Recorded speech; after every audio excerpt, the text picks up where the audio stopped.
Kar me je naučil, je bilo to, v bistvu, kako si dostikrat postavimo previsoke cilje, ker ima smisel, da imamo neko vizijo, kam želimo priti, ampak pot do teh velikih ciljev je skozi majhne korake, zelo majhne korake.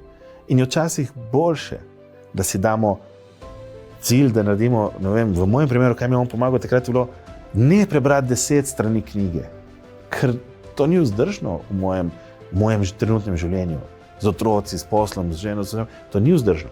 Vzdržno pa je, da preberem eno stran.